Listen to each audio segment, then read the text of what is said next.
Alright, isang magandang araw po sa akin pong giliw na mga taga-subaybay at sa ating pong mga minamahal na member and super chatters dito po sa ating pong channel, Dan TV Vlog. Alright, this morning, mayroon na po tayong 6:45 o 6:45 a.m. Pilipinas Standard Time po yan. So this is my first vlog since na dumating po tayo muli dito sa aking munting bukid. At may ibabahagi po ako sa inyong bagong kaganapan o ganap dito sa kabukiran. Alright, so last night during my live streaming, medyo na-topic po namin na pag-usapan ang isang prutas na kung saan maituturing din po itong wild na kapamilya ng berries o duhat. Yan. Wild duhat daw po ito na kung saan po, kung tawagin dito sa amin ay baligang. So kung ano man po mga local names ng prutas na to, i-comment nyo na lang po dyan sa comment sections. Ganyan po siya kataas. Hindi ko lang po alam kung makikita po ninyo ang hitik na bunga niya. Naghihinog na, pero yan, pinagpipistahan ng mga ibon. Yan po ang itsura niya. Kumpul-kumpul. Kumpul-kumpul ang bunga na kung saan po may kahirapan na pitasin. Ayan o, red ang pink, ang hilaw pa. Pero po ang hinog niya ay itim. So I don't know kung makikita po ninyo yan kasi medyo talaga mataas. Siguro po mga 4 na tangkad ko. Na kung saan po ako ay almost 5'10" ang height ko. So imaginein po ninyo yan. Mga 5 taas sa akin. Ayan, tapos titingnan natin, tuwid po ang kanyang puno. Ayan o. So kung mayroon po sa inyong mga lugar na to, please comment the local names ng prutas na to. Okay, so we have 1, 2, 3, 4, 5, 7 na puno dito. Pero napansin ko, 3 lang halos ang ganito kahitik ang bunga. Yan, tingalain po natin. Yan, kaya laging maraming ibon po dito dahil kinakain nila ang mga hinog na bunga niya. Okay, so medyo lakad tayo sa banda rito dahil mayroon pa ritong medyo mababa. Baka makuha natin dito sa aking camera ng aking cellphone itong itsura niya para madali din yung ma-identify kung anong prutas nga naman ito. Basta sa amin dito ay baligang. Yan, naglalaglagan ng mga hinog na bunga. Okay, mula po rito, dito po natin silipin ang kanyang itsura. So ganyan din, tuwid din po siya. Titingala po tayo. At saka ayan. Ganyan.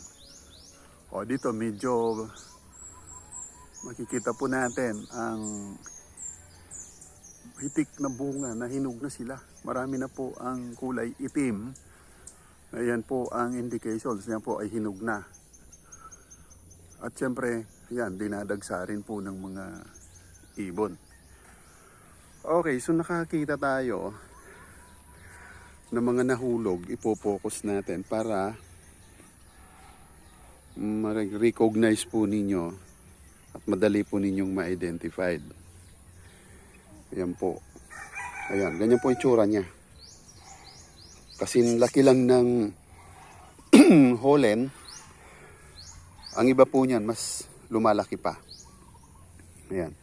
Kung napapansin po ninyo, ayan, kaya nabagsak sila dahil kinakain na siya ng mga ibon.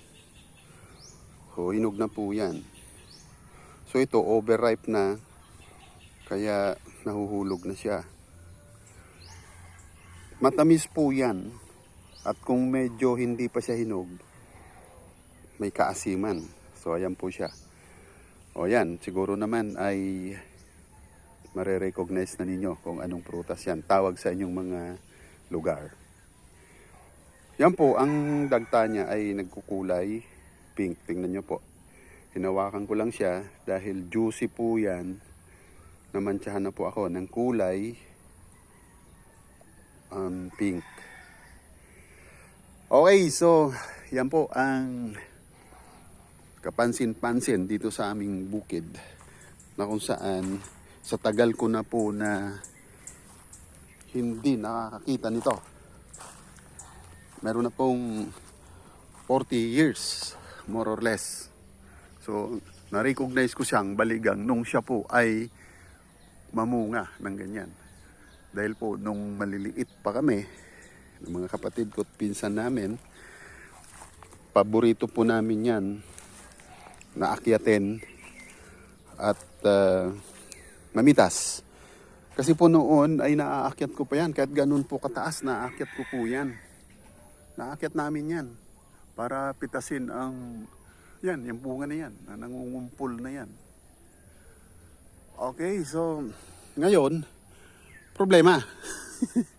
Doon po sa banda po ngayon, mayroong pantaas na rin. Ang dami rin pong bunga at naghihinuga na. So, ngayon pong mga pagkakataong ito, siyempre mag-i-strategy tayo para mapitas natin ang hinog niyan. Okay, so dito lang yan sa labas ng nalaan sa aking lote kasi may bakod na po ito.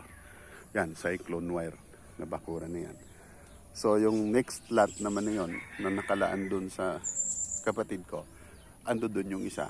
Doon naman sa may piggery, may isa naman yung una ko pong kinunan doon. Sa banda po roon, sa gilid doon, mayroon pa doon, 4 pang puno. Alright, so dito sa loob ng aking mayroon dyan, yan, avocado. Mukhang mamumulaklak na rin siya. Mayroon isang puno ng pili. Mukhang decorations lang yan kasi panay lang siya bulaklak.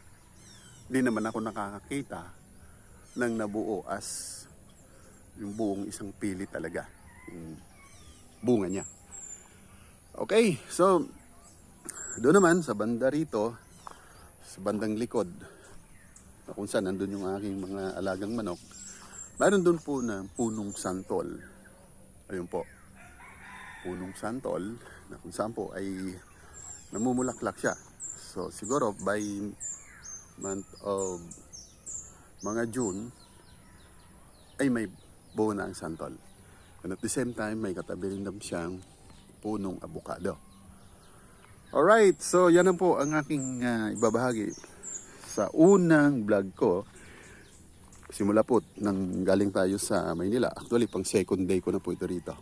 So ito po yung unang vlog ko para ibahagi ang prutas na kung tawagin po sa amin ay baligang. Sa lugar naman po ng Mindoro, ayon po doon sa aking guest kagabi sa live. Hoy, mega love shout out Iris D. Eric Kids, mga guest po natin to kagabi sa live ko. Budots Queen 55, Miss Tisang Pinay of course. Maraming salamat sa support kagabi. So, nag-share, and Ma'am Bless Mac of course. Nag-share po si Iris D na ang tawag daw po nito sa Mindoro, Imyan. Imyan. Yan. So almost sounds like amhi. Diba? Amhi. Because dito po sa probinsya ng Bicol, sa probinsya ng mga parents ko sa Catanduanes, ang alam ko po, pasok na po tayo. Ang alam ko pong tawag nila rito ay amhi. Okay, one of the local names dito sa Bicol po pala ay amhi. Okay, kila Ma'am Bless Mac, may binanggit po siya salita sa Quezon. Sorry po, Ma'am Bless Mac, nakalimutan ko. Paumanhin po, nakalimutan ko. Alright, so pasok na po tayo dito sa ating bakuran. Ma'am Bless Mac, i-comment nyo lang po ulit yan yung local name po sa Quezon, yung tawag po dito. Okay. So, okay, mula po dito sa Barangay Pandan, lungsod po ng Ligao, probinsya po ng Albay. Ito po ang yung lingkod ay galing sa labas para po yan, i-picture po natin tong baligang. Yan po, hinog na yan. Kung makukuha lang po natin yung bungang yon, ang dami, ang ginagawa po namin yan, nilulunggong po namin yan sa bowl. Pwede nyo lagyan ng sugar or salt. Ang sarap po. Alright, so our topic for today, our subject matter is baligang. Wild duhat po ito. So, pamilya po ito ng berries. Yan. Alright, so, Dan TV Vlog, papaalam po sa inyo pansamantala. Maraming salamat muli sa mga walang sawang sumusubaybay sa ating pong channel. Mega love shout out sa aking pong mga members, super chatters, at sa mga walang sawang nagsusubaybay. Ayan. God bless us all. Dan TV Vlog is now signing off. Alright.